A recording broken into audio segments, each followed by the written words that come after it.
सबसे पहले तो परवेज मुशर्रफ गद्दारी केस में वो अपीलें जो गुज़श्ता 4 साल से समाअत के लिए मुकर्रर नहीं हुई थी, बिलाखिर 4 साल बाद खुली अदालत में समाअत के लिए मुकर्रर हो गई। और उनमें एक अपील तो आपकी भी थी जो उस ट्राइब्यूनल के फैसले के खिलाफ लाहौर हाई कोर्ट ने जो ट्राइब्यूनल के अगेंस्ट फैसला दिया था उस पर थी। ये कहेगा कि ये अपीलें 4 साल बाद समाअत के लिए मुकर्रर हो जाना इटसेल्फ कितना गैर मामूली अमर है। देखिए, ना सिर्फ ये केस बल्कि कई और ऐसे इंपॉर्टेंट केसेस हैं जिनको अरसा दराज से नहीं लगाया गया। मसलन एक साबिक chief justice Peshawar high court सेठ साहब, मरहूम वकार सेठ साहब, उनका एक केस वो जो उन्होंने फाइल किया हुआ था out of turn seniority basis पे सुप्रीम कोर्ट में एलिवेशन के हवाले से, वो भी अभी तक नहीं लगा। उन्होंने जो आर्मी कोर्ट्स से सजा याफ्ता मुल्जमान थे उनका केस जो उन्होंने बरी कर दिए थे, उनका केस अभी तक नहीं लगा। तो ऐसे काफी सारे केसेस हैं जो मेरा ख्याल है आप जिस तवातर से लग रहे हैं, hopefully with in a month और 2 सारे फिक्स भी होंगे और डिसाइड भी होंगे। अच्छा, एक तो बड़ी इंपॉर्टेंट चीज यह है कि उस वक्त रजिस्ट्रार ने एतराज किया था इन अपीलों के ऊपर कि परवेज मुशर्रफ साहब को खुद आना पड़ेगा और आके ये अपील दायर करनी पड़ेगी। ये बहुत बड़ा एतराज था जो आज सुप्रीम कोर्ट ऑफ पाकिस्तान ने दूर किया है। जाहिर है परवेज मुशर्रफ साहब इस दुनिया में नहीं रहे, फिर वो जो स्पेशल ट्राइब्यूनल था उसके सरबराह जस्टिस वकार सेठ जिनका हवाला भी आप दे रहे हैं वो भी इस दुनिया में नहीं रहे।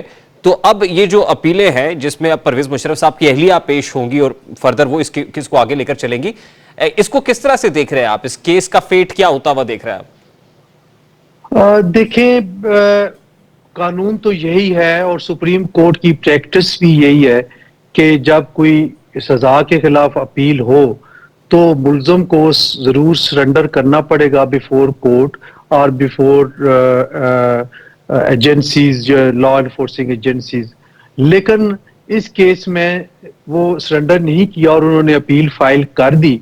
जो आज मंजूर हुई फॉर रेगुलर हियरिंग इनकी अपील, तो वो एक केस की बेसिस पे हुई, बेनजीर भुट्टो वाला केस है जिसमें सुप्रीम कोर्ट ने उनकी गैर हाजिरी को उनको इस्तिस्ना देते हुए उनकी अपील को डील किया और रेगुलर हियरिंग के लिए उसको नोटिस इशू किया।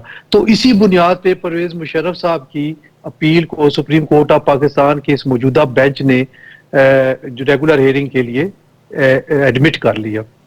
अच्छा, यानी ये टेक्निकल ग्राउंड्स पे रजिस्ट्रार ऑफिस के एतराजात को दूर किया गया, अदरवाइज तो जाहिर है कि खुद पेश होना जरूरी है क्योंकि इस केस में परवेज मुशर्रफ साहब तो इस दुनिया फानी से कूच कर गए, वो तो है नहीं, तो टेक्निकली रजिस्ट्रार ऑफिस के एतराजात को दूर किया गया है। अब सुप्रीम कोर्ट ऑफ पाकिस्तान के पेश नजर क्या है? देखिए, एक तो वो अपील है जो परवेज मुशर्रफ साहब की थी, दूसरी वो अपील है जो आप लोगों की है जिसमें आपने लाहौर हाई कोर्ट के उस फैसले को जो 3 रुकनी बेंच ने दिया था जिसमें जस्टिस मज़ाहिर अली अकबर नकवी भी थे, जिसमें जस्टिस अमीर भट्टी भी थे जो इस वक्त chief justice Lahore high court है, यानी 3 रुकनी बेंच था लाहौर हाई कोर्ट का। तो अभी आपकी जो प्रेयर है वो क्या है? या आप ये कह रहे हैं कि जो स्पेशल ट्राइब्यूनल है वो सुप्रीम कोर्ट के अहकामात पर बना था, लाहौर हाई कोर्ट या कोई हाई कोर्ट उसको सेट असाइड नहीं कर सकती थी? जी बिल्कुल, हमारा जुरिसडिक्शन पॉइंट पे, जुरिसडिक्शन ग्राउंड पे हमारी ये अपील है कि लाहौर हाई कोर्ट को कतन कोई इख्तियार नहीं था इस ट्रिब्यूनल के फैसले को अनडू करना या अदरवाइज करना, क्योंकि ये ट्रिब्यूनल गवर्नमेंट ऑफ पाकिस्तान ने सुप्रीम कोर्ट ऑफ पाकिस्तान के हुक्म के तहत इसको यहाँ पे बनाया और उसकी तमाम हियरिंग इस्लामाबाद में हुई।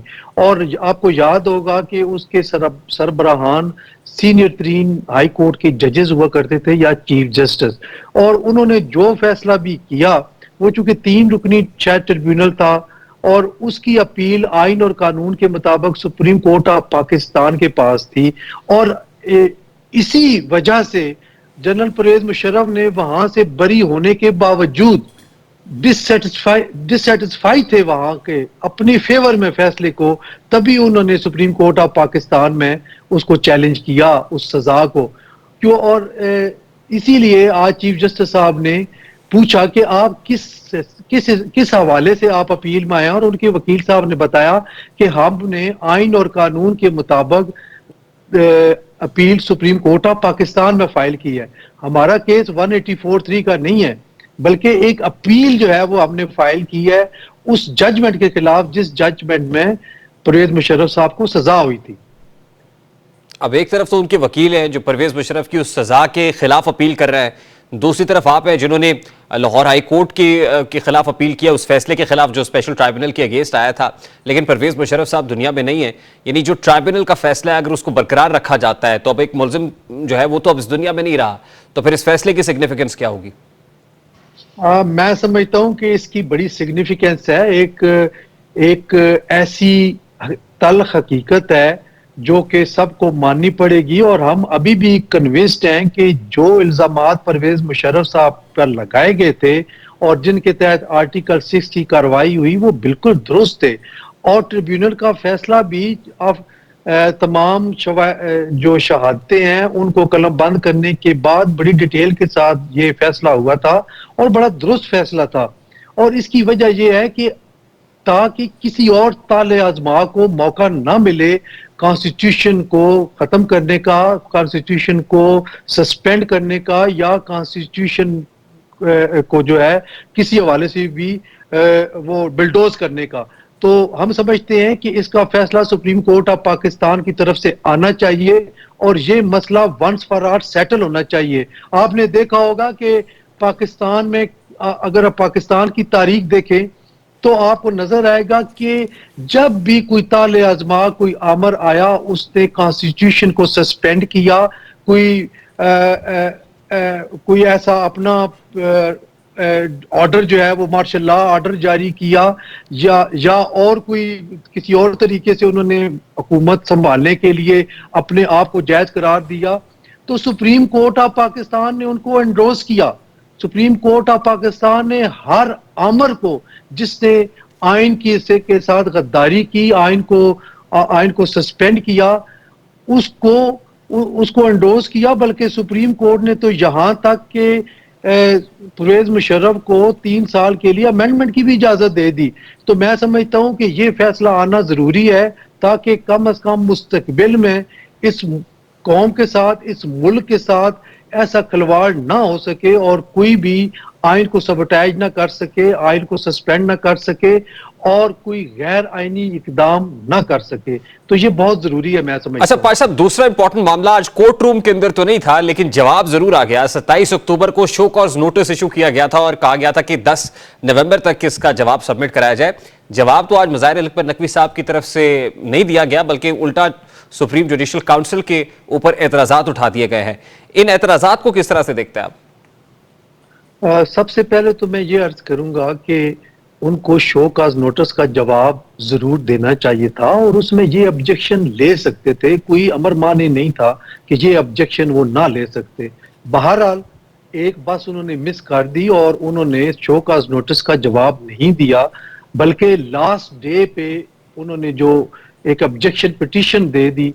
तो वो भी मैं समझता हूँ कि गैर जरूरी है, क्योंकि जो इंक्वायरी कमीशन की तश्कील हुई थी उसमें जस्टिस काजी फाइसा और जस्टिस नईम अफगान शामिल थे और उन्होंने कोई कार्रवाई नहीं की थी, सिर्फ नोटिस इशू किए थे पार्टीज को और ऐसा कोई ऑब्जर्वेशन नहीं आई थी उनकी तरफ से, कोई ऑर्डर नहीं आया था जिसकी वजह से जस्टिस मज़ाहिर अली अकबर नकवी साहब ये बात करें कि जनाब ये तो बायस्ड हैं। क्योंकि बायस साबित करने के लिए उनको कोई ऐसी चीज सफा मिसल पे लानी पड़ेगी कि जिससे ये साबित हो कि उस कमीशन ने हेयरिंग के दौरान ये बात की है। कमीशन ने तो उनके मुतल्लक कोई बात नहीं की।